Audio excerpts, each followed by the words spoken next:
Starting में हमें Shinobu का पास दिखाया जाता है, जहाँ कानाए और शिनोबू अपने मम्मी पापा के साथ बहुत ज़्यादा खुश रहते थे। बट तभी उनकी खुशियों को एक डीमन की नज़र लग जाती है और तभी वो डीमन उनके मम्मी पापा को मार देता है। बट जैसे वो कानाओ और शिनोबू पर अटैक करने वाला होता है, तभी ग्योमे आके उन दोनों को बचा लेते हैं और वो लोग एक दूसरे से वादा करते हैं कि जिस तरह हमारी खुशी तबाह हुई, हम किसी और की खुशी को कभी तबाह नहीं होने देंगे। चाहे भले ही हम उन डीमंस का गर्दन नहीं काट सकते, लेकिन हम कोशिश जरूर करेंगे। फिर शिनोबू को तांजीरो की कही गई बात याद आती है। तांजीरो उससे कहता है, क्या तुम गुस्से में हो? फिर उसके बाद शिनोबू बोलती है कि मैं बहुत समय से गुस्से में थी। हाँ तांजीरो, मैं गुस्से में थी।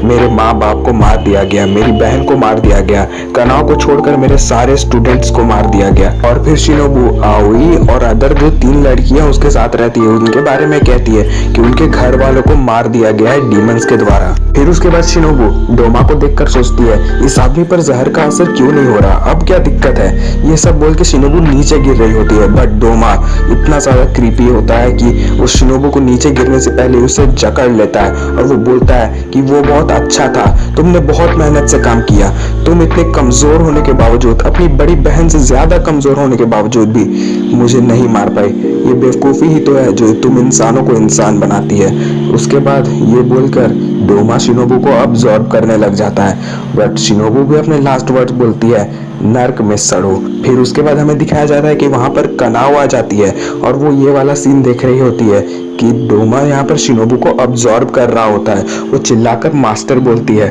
बट तभी डोमा शिनोबू को कंप्लीटली ऑब्जर्व कर देता है। यहाँ पर कानाओ की तलवार नीचे गिर गई होती है, बट वो फिर उसे उठाकर फ्लावर ब्रीथिंग का यूज करती है डोमा के ऊपर, बट उसका कोई असर नहीं होता। फिर डोमा कानाओ से बोलता है, मुझे खाते वक्त डिस्टरबेंस बिल्कुल पसंद नहीं है। फिर उसके बाद कानाओ पूरा हाँफने लग जाती है ये सब सीन देखकर। फिर वो बोलता है, क्या इस लड़की ने तुम्हें कुछ इशारा किया? क्या उसने मेरी पावर्स के बारे में तुम्हें बताया? पर कसम से आज की रात काफी अच्छी थी, मुझे एक और सुंदर खाना मिल गया। दूसरी तरफ डोमा शिनोबू को कंप्लीटली अब्सॉर्ब कर लेता है और इंसेक्ट हाशिरा शिनोबू का यहीं पर अंत हो जाता है और डोमा शिनोबू के हेयर पिन को लेकर चाट रहा होता है। फिर उसके बाद हमें दिखाया जाता है जो कानाओ है वो अपनी दोनों की दोनों बड़ी बहनों को खो चुकी होती है। फिर उसके बाद सीन चेंज होता है और हमें जेनित्सु का सीन दिखाया जाता है, जो कि एक रूम के अंदर देख रहा होता है और उस रूम के अंदर बोलता है, तुम बाहर आ जाओ, मुझे पता है कि तुम वहीं पर हो। फिर उसके बाद हमें दिखाया जाता है वो अंदर से एक आवाज आती है, तुम कुछ बेहतर हो गए हो पर अभी भी वैसे ही आलसी हो, सुस्त हो, बहुत समय हो गया जेनित्सु। फिर जेनित्सु बोलता है, अब जो तुम एक डीमन बन चुके हो तो अब तुम मुझसे बड़े नहीं हो।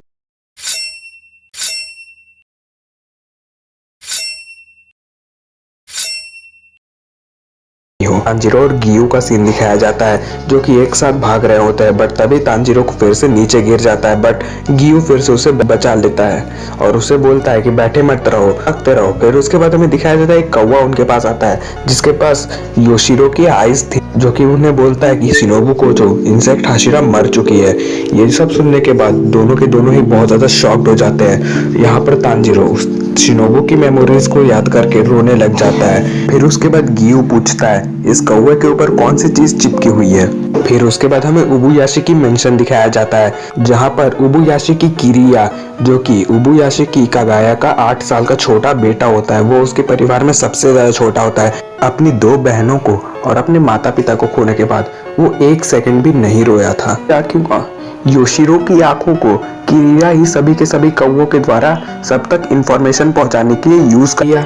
फिर किरिया अपनी दोनों बहनों के साथ ये सब काम संभाल रहा होता है और वो अपनी बहन को कहता है, सिर्फ और सिर्फ इंसेक्ट हाशिरा ही मरी है, मतलब सिर्फ एक ही डीमन स्लेयर एक अपर मून से फाइट कर चुका है। बट नहीं, यहाँ पर किरिया की बहन उससे कहती है, बस वही नहीं, एक और हंटर है जिसका नाम है जेनित्सु अगात्सुमा, जो कि अपर मून 6 के साथ अभी भिड़ चुका है। फिर उसके बाद सीन चेंज होता है और हमें जेनित्सु और काइगाकू को दिखाया जाता है। फिर उसके बाद काइगाकू जेनित्सु से बोलता है, तुम बिल्कुल भी नहीं बदले पिद्दी, बिल्कुल चिकन पॉक्स की तरह दिखते हो, हमेशा की तरह कमजोर, तुम अब एक हाशिरा हो। चलो भी जेनित्सु, अब क्या तुम फर्स्ट फॉर्म के अलावा कुछ और भी इस्तेमाल कर सकते हो? फिर जेनित्सु बोलता है, तुम सही में कुछ समय के लिए एक निचले अपर मून बनकर खुश लग रहे हो। काइगाकू बोलता है, अरे तुम तो अब जवाब भी देने लगे। फिर जेनित्सु बोलता है, तुम आखिरकार डीमन क्यों बने? तुम लाइटनिंग ब्रीथिंग का 9th उत्तराधिकारी बनने वाले थे। अगर तुम एक डीमन ना बने होते तो ग्रैंडपा मरते नहीं। ग्रैंडपा खुद को कभी भी नहीं मारते। उन्हें अपना पेट खुद काटना पड़ा और किसी ने भी उनका सर नहीं काटा। जब उन्होंने अपना पेट काटा तो किसी को वहां होना चाहिए था उनका सर काटने के लिए, पर उसकी जगह उन्होंने लंबे समय तक दर्द झेला और दर्दनाक मौत मारे गए। ये सब इसलिए हुआ क्योंकि थंडर ब्रीथिंग का एक उपयोगी डीमंस की तरफ चला गया। फिर काइगाकू बोलता है कि मुझे कोई फर्क नहीं पड़ता, कोई मरे या कुछ भी हो, मुझे कोई भी फर्क नहीं पड़ता, मुझे कोई भी पछतावा नहीं है। असलियत में मुझे अच्छा लग रहा है कि वो पागल बुढ़ा दर्दनाक मौत मारा है। मैंने उससे कितना कहा, मैंने कितनी ज्यादा मेहनत की, पर कभी भी उसने मुझे अपना उत्तराधिकारी का पद नहीं सौंपा और वो तुम जैसे बेवकूफ के ऊपर काम करता था। मुझे उस पुराने घिसे पीटे दिमाग की कोई भी जरूरत नहीं है। और तुम सुनो, तुम घटिया हो।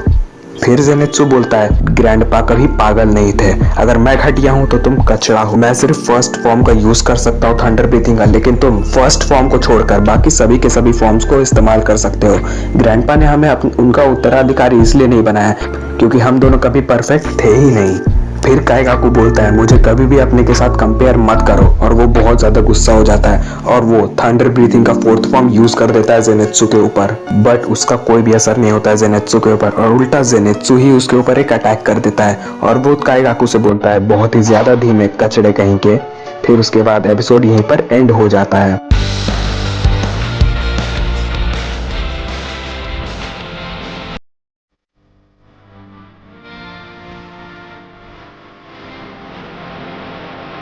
तो गाइज मैं जानता हूँ कि ये वाला एपिसोड बहुत दिनों के बाद आ रहा है, बट लिटरली मैंने बहुत ज़्यादा ट्राई किया। मुझे फीवर हो गया था बीच में, इसीलिए मुझे थोड़ा समय लग गया नेक्स्ट एपिसोड अपलोड करने के लिए। बट हाँ, नेक्स्ट एपिसोड बहुत जल्दी आएगा, तो इसलिए मेरे चैनल को सब्सक्राइब करके रखें नेक्स्ट एपिसोड के लिए। और हाँ, अगर आपको ये वाला एपिसोड थोड़ा सा भी अच्छा लगे तो इस वीडियो को लाइक करना मत भूलना और कमेंट करके बताओ कि ये वाला एपिसोड आपको कैसा लगा। Thank you so much for watching this video. Bye bye.